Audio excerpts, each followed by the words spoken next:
وہی کام جنت میں انعام کے طور پہ آپ کو ملنے والے ہیں. ٹھیک ہے, جن جن چیزوں سے روک دیا ہوا ہے, تو سر وہ روکا اسی لیے ہے کہ تھوڑی دیر صبر کر لو, تمہاری انسٹنکٹ میں ان ساری چیزوں کی محبت میں نے ڈال دی ہے, لیکن اس کو پورا کرنے کا موقع یہ دنیا نہیں ہے, وہ آخرت ہے. دنیا میں میری مان کے نا اپنی انسٹنکٹ کے خلاف چلو, تھوڑی دیر کے لیے صبر کر لو, روزہ کھل جائے گا. یہ دنیا میں بھی ہم نے ایک بڑا روزہ بھی رکھا ہوا ہے جس میں ہم نے حرام سے بچنا ہے, اور اس کی افطاری جنت میں ہوگی. روزے کے دوران آپ کھا پی سکتے ہیں, تو روزے کے بعد کھاتے پیتے کیوں ہیں؟ اس لیے کھاتے پیتے ہیں کہ بس اب وہ اللہ نے جو آزمائش تھی وہ ختم کر دی. اس طریقے سے دنیا میں اللہ نے جن چیزوں سے روکا ہوا ہے یہ ساری چیزیں حلال ہو جائیں گی, لیکن یہ لال اس کے لیے ہوں گی جس نے روزہ رکھا ہوگا, اسی کی افطار ہوگا, کھوجے کا تو نہیں ہوگا, اس کی تو پھینٹی لگ جائے گی. اسی لیے میں کہتا ہوں دنیا آپ اللہ کی مرضی کی گزاریں, آخرت آپ کی مرضی کی. اور اگر دنیا آپ نے اپنی مرضی کی گزاری پھر آخرت آپ کی مرضی کی نہیں ہوگی, پھر ولیعوذ باللہ تعالی اللہ کی مرضی کی ہوگی, جو اللہ کے وعدے ہیں اپنے پیغمبروں کے ذریعے کہ جو میرے نافرمان ہیں میں انہیں عذاب دوں گا. اللہم اجرنا من النار, اللہم اجرنا من النار, اللہم اجرنا من النار. سورہ آل عمران میں بھی ہے نا, زُيِّنَ لِلنَّاسِ حُبُّ الشَّهَوَاتِ مِنَ النِّسَاءِ, اور اس کے بعد کافی چیزیں اللہ نے گنوائی ہیں کہ اللہ تعالیٰ نے مزین کر دیا ہے انسان کے لیے, یعنی دنیا کی جو اٹریکٹفل چیزیں ہیں ان میں سے عورتیں ہیں, مال ہیں, بیٹے ہیں, سونا چاندی کے یعنی ڈھیر ہیں, اور نشان زدہ گھوڑے ہیں, برانڈڈ کاریں ہیں آج کل کے دور میں. تو یہ ساری کی ساری چیزیں اللہ تعالیٰ نے ان کی محبت ڈال دی ہے, لیکن یہ محبت اللہ کو کراس نہ کر جائے, لمیٹڈ رہے. ان لمیٹڈ ہوگی جنت میں, جنت میں زندگی بھی ان لمیٹڈ ہے, نعمتیں بھی ان لمیٹڈ. یہاں تو پابندی ہے آپ کے اوپر چیز, تو یہ اللہ نے اس لیے رکھی ہیں کہ آپ کو جنت کی قدر ہی تب آنی تھی کہ جب آپ کے دل میں ان چیزوں کی طرف رغبت پائی جاتی ہو. اگر آپ کو پیاس ہی نہ لگے تو ٹھنڈے پانی کی رغبت کیا ہوگی؟ پیاس کے بعد ہی قدر آئے گی. تو دنیا میں اللہ تعالیٰ نے یہ ساری چیزیں جو اٹریکٹفل تھیں وہ رکھی, اس کے بعد اللہ نے آزمایا اس حد کو کراس نہیں کرنا, یہ حد کو کراس کرنے کا موقع تمہیں دوں گا اور ہمیشہ کے لیے دوں گا, بس تھوڑا سا روزہ رکھ لو, آخرت میں افطار کرو. اور جب وہ افطار ہوگا تو پھر ارضی کرے. قرآن پاک میں کئی جگہ ہے نا کہ جنت میں ہر وہ چیز ہے جو تم چاہو گے. صحیح بخاری مسلم میں حدیث ہے, جنت میں اللہ تعالیٰ فرماتا ہے میں نے اپنے بندوں کے لیے وہ نعمتیں تیار کر رکھی ہیں جو نہ کسی آنکھ نے دیکھی, نہ کسی کان نے سنی, نہ کسی کے دل پہ کھٹکا گزرا. پھر نبی علیہ السلام نے سورہ السجدہ کی آیت تلاوت کی کہ میں نے اپنے بندوں کے لیے ان کی آنکھوں کی ٹھنڈک نعمتیں جنت میں چھپا کے رکھی ہیں. میں اکثر کہتا ہوں کہ انسان کے پاس سب سے بڑی جو خواہش ہے نا انسان کی, نمبر 1 یہ ہے کہ مجھے موت نہ آئے, نمبر 2 مجھے کوئی تکلیف نہ آئے, نمبر 3 میں بوڑھا نہ ہوں, ہمیشہ انجوائے کرتا رہوں ینگ. یہی ہے نا 3 خواہشات. اگر یہ 3 چیزیں دنیا میں آپ کو مل جائیں تو سر خدا کو پھر کس طرح رسپانس کرنا ہے؟ آپ سے میں بھی پوچھ لیتا ہوں, اگر آپ کو کوئی مصیبت پریشانی نہ آئے, آپ بوڑھے نہ ہو اور آپ کو موت بھی نہ آئے, تو خدا کی ضرورت ہی نہیں. اور خدا میں یہی کوالٹیز ہیں کہ اس کو موت نہیں آتی ہے, اس پہ کبھی زوال نہیں آتا, اس لیے خدا کسی کا محتاج نہیں ہے.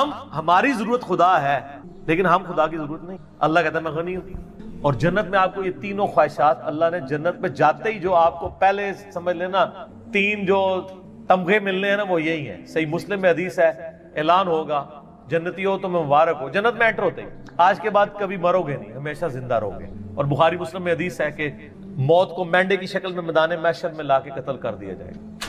جنتی خوش ہوں گے کہ اب موت آنی نہیں ہے, اور دوست کی کہیں گے وہ کاش ہمیں موت آ جاتی. دوسری خوشخبری ملے گی, صحیح مسلم میں حدیث میں الفاظ ہے, آج کے بعد کبھی بوڑھے نہیں ہوگے, ہمیشہ جوان رہو گے. تیسری خوشخبری ملے گی, آج کے بعد کبھی تم بیمار نہیں پڑو گے, ہمیشہ تندرست رہو گے. 30 سال عمر ہوگی ہر جنتی کی اور 30 ہی رہے گی. اور چوتھی خوشخبری اتنی بڑی ہے کہ آج کے بعد اللہ تم سے ناراض نہیں, ہمیشہ ہی راضی رہے گا. یعنی جنت میں جو مرضی کرو ناراضگی اللہ کی ہو ہی نہیں سکتی, کیونکہ جنت میں یہاں شراب حرام ہے, وہاں شراب جائز ہے.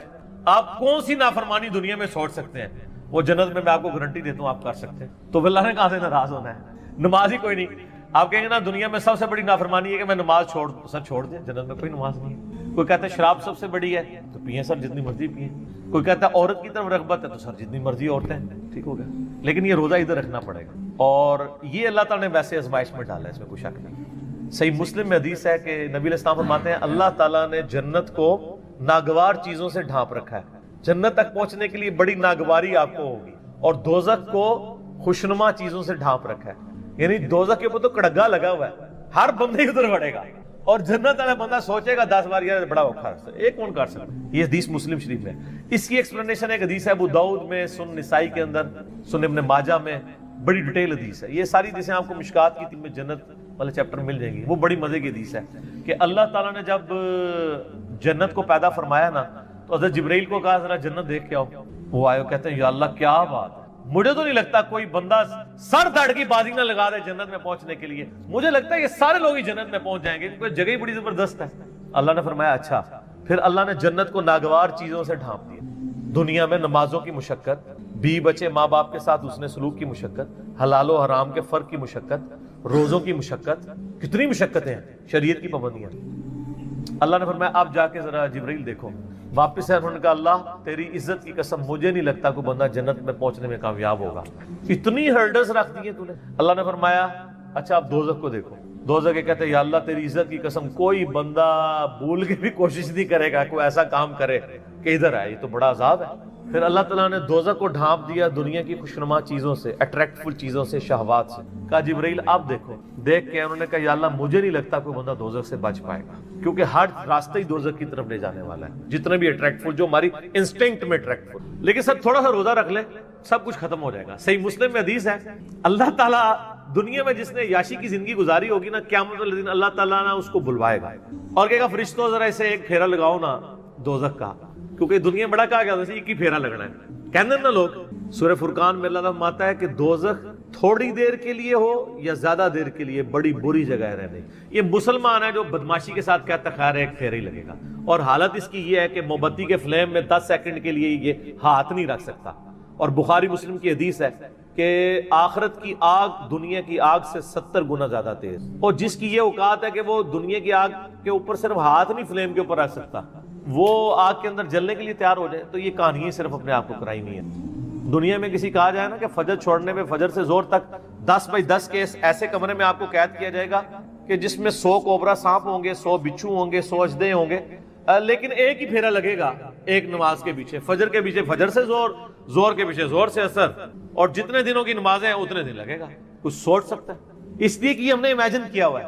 دنیا نقد ہے نا، آخر میں کہتے خیر وہ یار اینڈ تے چھاڑ ہی دے گا نا، کہانی ایڈا سوکھا کام نہیں ہے. اچھا وہ مسلم شریف کے الفاظ ہیں، اللہ تعالیٰ کہا ذرا اس کو لگاؤ نا دوزخ کا ایک پھیرا جس نے دنیا میں بڑی یاشی کی ہے. جب وہ پھیرا لگا کے آئے گا نا ایک پھیرا صرف، اللہ پوچھے گا ہاں بھائی کوئی دنیا میں خیر دیکھی تو نے؟ اور کہے گا یا اللہ تیری عزت کی قسم میں نے تو دنیا میں کوئی خیر کا ایک دن بھی نہیں گزارا. وہ پوری زندگی کی یاشی کافور ہو جائے گی ایک پھیرے پہ. پھر اللہ تعالیٰ ایک مفلس بندے کو بلائے گا جس نے دنیا میں حلال و حرام کی تمیز کر کے ڈر ڈر کے زندگی گزاری ہوگی. اللہ فرمائے گا فرشتوں ذرا اس کا صاف کتاب تو بعد میں کرتے ہیں، ذرا جنت کا ایک پھیرا لگاؤ. جنت کا پھیرا لگا کے اللہ تعالیٰ کہے گا دنیا میں کوئی مشکل، کہے گا یا اللہ کوئی مشکل نہیں، دنیا پوری تکلیف میں کاٹی ہوگی، لیکن وہ ایک پھیرا وہ ساری کی ساری دنیا کی تکلیف کو کافور کر.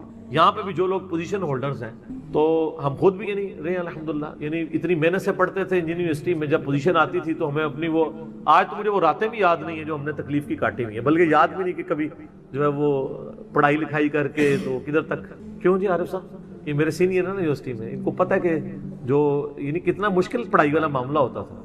تو لیکن آج ہمیں یاد بھی نہیں ہے کیونکہ جب اینڈ رزلٹ مل جاتا ہے نا آپ اس پرانی تکلیف کو بھول چکے ہوتے ہیں. یہی آخرت کے معاملے میں کہ دنیا کی تکلیف کوئی تکلیف نہیں رہی. اس لیے مسلم شریف کی حدیث ہے کہ دنیا مؤمن کے لیے قید خانہ ہے اور کافر کے لیے جنت ہے. قید خانے میں تو یاشی نہیں ہوتی سر، قید خانہ ہے اس لیے کہ آپ نے اللہ کی مرضی کے مطابق. تو یہ واقعی حقیقت ہے کہ اللہ تعالیٰ نے آخرت میں ہر وہ چیز رکھی ہوئی ہے جس سے دنیا میں روک دی ہے. دنیا میں اس لیے روکا ہے کہ یہ وہ آزما رہا ہے آپ کو، آپ کے انسٹنکٹ میں اس کی محبت ڈال دی ہے، اٹریکشن ڈال دی ہے. اگر آپ کی اٹریکشن نہ ہوتی تو میرے بھائی آپ کو جنت میں انعام ہی نہیں تھا لگنا.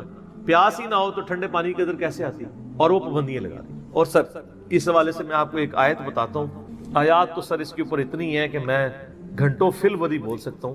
میرا مسئلہ نمبر 50 ہے دنیا کی مذمت، رزق حرام کی مذمت، دنیا پرستی کا انجام اور اس کا علاج. وہ آپ اگر دیکھیں اس میں نے قرآن حکیم سے کراس ریفرنس پہ 11 آیات کور کی ہیں اور 17 حدیث بخاری اور مسلم سے، جن میں نے ایک آیت یہ سورہ الزخرف کی بھی کی تھی جس میں اللہ تعالیٰ نے ایک بڑا عجیب و غریب قرآن میں، جب میں نے یہ پہلی دفعہ آیت سنی تھی نا میں ہل گیا تھا کہ قرآن کس لیول کے اوپر جا کے چیزوں کو ڈسکس کرتا ہے. قرآن پاک میں چند حیران کن آیات میں سے یہ، اب آپ خود بھی حیران ہو جائیں گے یہ آیت سن کے. سورہ الزخرف، زخرف کہتے ہیں سونے کو، گولڈ.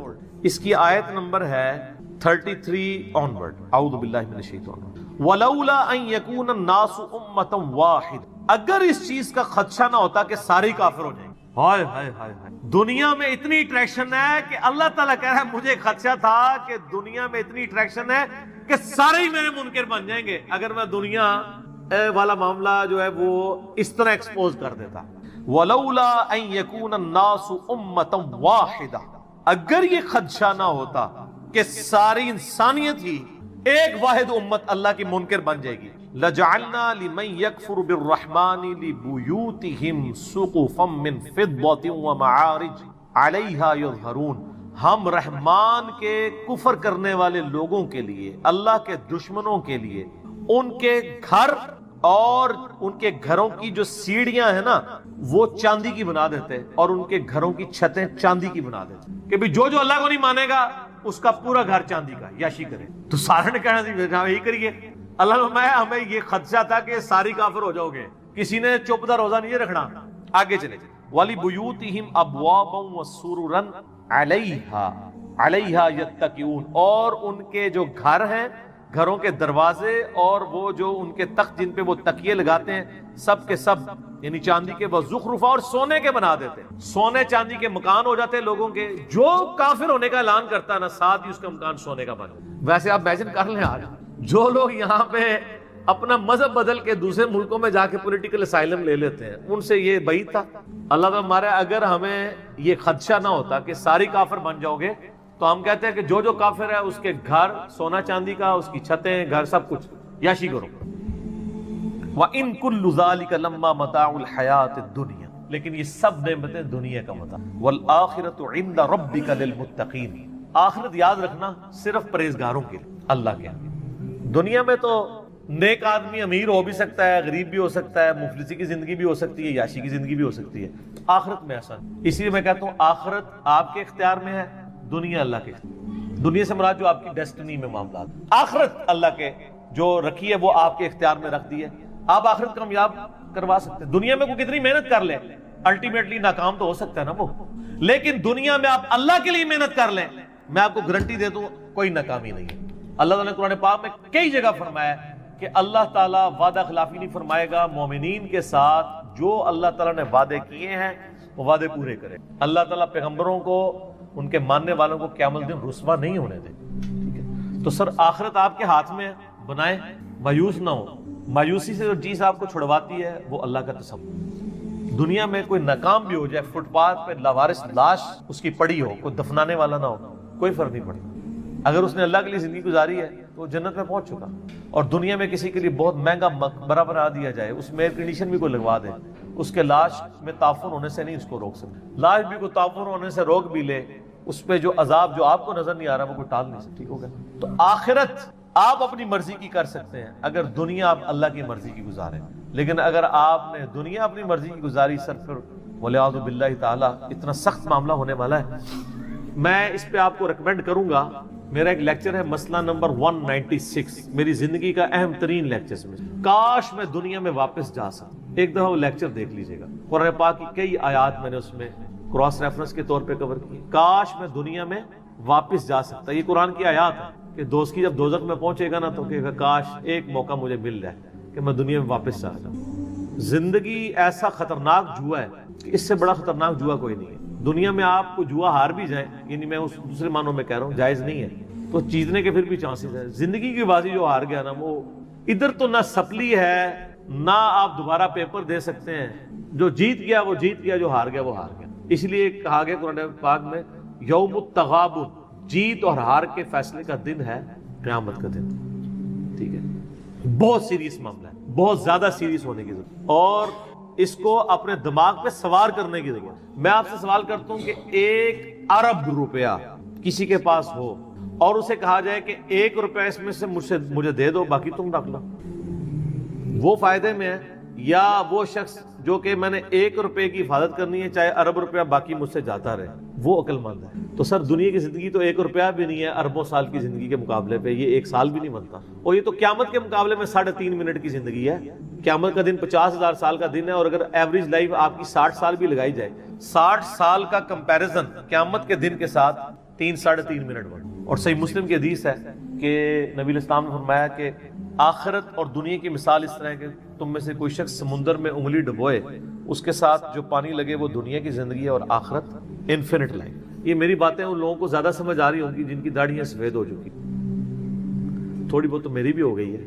جو 60 پلس، بخاری مسلم میں حدیث ہے نا کہ اللہ تعالیٰ نے جس کو 60 سال عمر دے دی اس پہ اللہ نے حجت تمام کر دی، اس کا کوئی ایکسکیوز باقی نہیں رہے گا۔ ویسے تو 40 والے کا بھی نہیں ہے، لیکن 60 والے کا کیا پتر تو گل بھی نہیں کری، تھوڑے سا سمجھنے کے لیے، بات پہنچانے کے لیے تو بات سمجھ سکتا تھا تو، لیکن یہاں ہم نے یہ دیکھا ہے جو کوئی بوڑھا ہوتا ہے تو ہی اس کی وہ خواہشات جوان ہوتی ہیں۔ بخاری مسلم دونوں میں حدیث ہے، نبی علیہ السلام فرمایا کہ ابن آدم کے پاس سونے کی 2 وادیاں ہونا، وہ کہے گا تیسری بھی آ جائے، اس کا پیٹ صرف قبر کی مٹی بھرے گی۔ کتنے سخت الفاظ ہیں۔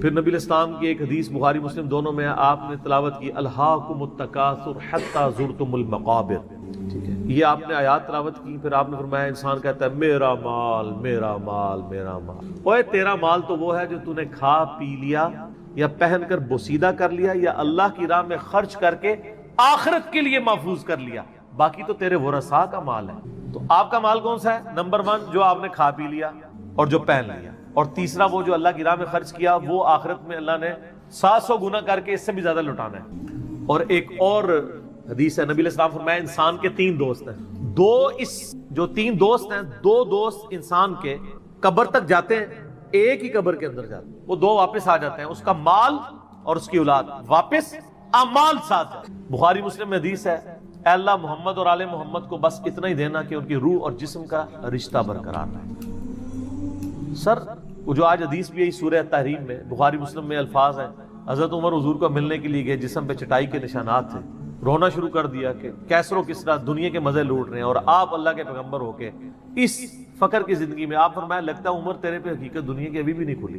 حضرت عمر پہ اس بات پہ ڈانٹ، یار یہ حضرت عمر کی خواہش کتنی معصومانہ سی خواہش تھی کہ یار میری نبی کے جسم کے اوپر والے حصے پہ کپڑا تو کم از کم ہوتا، بسترا تو ایک نرم ہوتا، کپڑا بھی نہیں تھا تبھی جسم پہ چٹائی کے نشان دے۔ اس معصومانہ خواہش پہ بھی ڈانٹ پڑ گئی کہ یار تجھے دنیا کی سمجھ نہیں ہے، یہ بھی کیا تو نہیں چاہتا کہ کیسر و کسرا دنیا کے مزے لوٹے اور آخرت کی سعادت؟ یہ ٹریننگ نبی علیہ السلام نے صحابہ کرام کی تھی۔ لیکن یہ عجیب معاملہ ہے کہ جس دین میں اتنا زہد ہو، دنیا کو 3 طلاقیں دی ہوئی ہوں، اس دین کے ماننے والے دنیا کے کتے بن چکے۔